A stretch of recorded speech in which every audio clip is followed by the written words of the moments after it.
লাচিত বৰফুকনে থিয় হাতুৰ চিলনী হাতুৰ বিভিন্ন ধৰণে বৰফুকন উপাধি পোৱাৰ প্ৰাক মুহূৰ্তত পৰীক্ষাত অৱতীৰ্ণ হ'ব লগা হৈছিল আৰু নিজৰ পাৰ্গতালি প্ৰদৰ্শন কৰিব লগা হৈছিল। পাৰ্গতালি প্ৰদৰ্শন, স্মাৰ্টনেছ, যে মই যোগ্য, সকলো প্ৰতিযোগীতকৈ মই শ্ৰেষ্ঠ, এই পৰ্যায়লৈকে আমি এতিয়া মানসিকতা তৈয়াৰ কৰিব লাগিব। এতিয়া এলেহুৱা মানুহৰ কোনো সমাজত স্থান নাই, সমাজত আদৰো নাই। যি মানুহ পৰিশ্ৰমী, যি মানুহ শৃংখলাবদ্ধতাৰে সততাৰে পৰিশ্ৰম কৰে আৰু সেই মানুহে সমাজত আদৰ্শ প্ৰতিষ্ঠা কৰিব পাৰে আৰু মৰ্যাদা সহকাৰে উপাৰ্জন কৰি জীৱন নিৰ্বাহ কৰিব পাৰে। হয়, এই কথাও সঁচা, সমাজত বিভিন্ন ধৰণৰ নেতিবাচক চিন্তাধাৰাৰ বহু গৰাকী আছে। সেই বুলি আমি বেয়া কাম কেতিয়াও কৰা উচিত নহয়। আমি ইতিবাচক দৃষ্টিভংগীৰে পজিটিভ মাইণ্ডছেট লৈ ভাল চিন্তা কৰি ভাল কাম কৰি ভালদৰে জীৱনত প্ৰতিষ্ঠা লাভ কৰিব লাগে।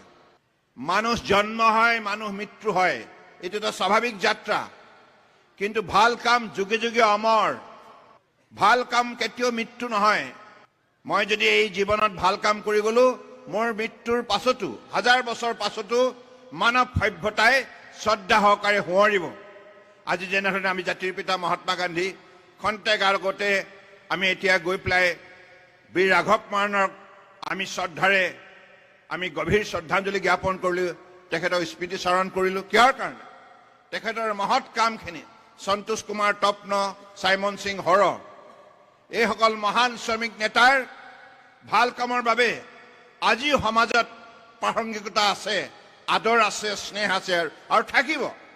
গতিকে সেইবাবে মই ছাত্ৰ ছাত্ৰীসকলক আহ্বান জনাওঁ, মাতৃ পিতৃসকলেও আছে, মই আপোনালোকক বিনম্ৰভাৱে প্ৰাৰ্থনা জনাওঁ, নিজৰ পুত্ৰ কন্যাক আপোনালোকে নীতি শিক্ষা দিবই লাগিব। নীতি শিক্ষাৰ অবিহনে কোনো ব্যক্তিয়ে জীৱনৰ বাটত শৃংখলাবদ্ধভাৱে জীৱন নিৰ্বাহ কৰিব নোৱাৰে। সেইকাৰণে ভাল আৰু বেয়া, ইয়াৰ মাজৰ পাৰ্থক্যটো দেখুৱাই দিব লাগিব। এইটো কাম বেয়া, এইটো কাম ভাল, এইটো কাম কৰিলে মানুহে সন্মান কৰিব, এইটো কাম কৰিলে মানুহে গৰিহণা দিব, এইখিনি কাম কৰিলে মানুহে মৰম কৰিব, এইখিনি কাম কৰিলে মানুহে অনাদৰ কৰিব। ভাল আৰু বেয়াৰ পাৰ্থক্যটো দেখুৱাই দিব লাগে মাতৃ পিতৃয়ে, আৰু পুত্ৰ কন্যাও মাতৃ পিতৃৰ কথা শ্ৰদ্ধা সহকাৰে মানি চলিব লাগিব। নিজৰ স্বাস্থ্যটো যত্ন ল'ব লাগিব। যধে মধে বস্তু খালে বিভিন্ন ধৰণৰ ৰোগে আক্ৰমণ কৰিব পাৰে। আৰু আপুনি যদি বেমাৰী হৈ যায়, আমাৰ ছাত্ৰ ছাত্ৰীসকল যদি বেমাৰী হৈ যায়, তেতিয়া মনে ভবা কথাখিনি কৰিব নোৱাৰিব, পৰিশ্ৰম কৰিব নোৱাৰিব, অধ্যয়ন কৰিব নোৱাৰিব আৰু স্মৃতিশক্তি লোপ পাব। অধ্যয়ন কৰাৰ পাছতো কথাবিলাক মনত নাথাকিব।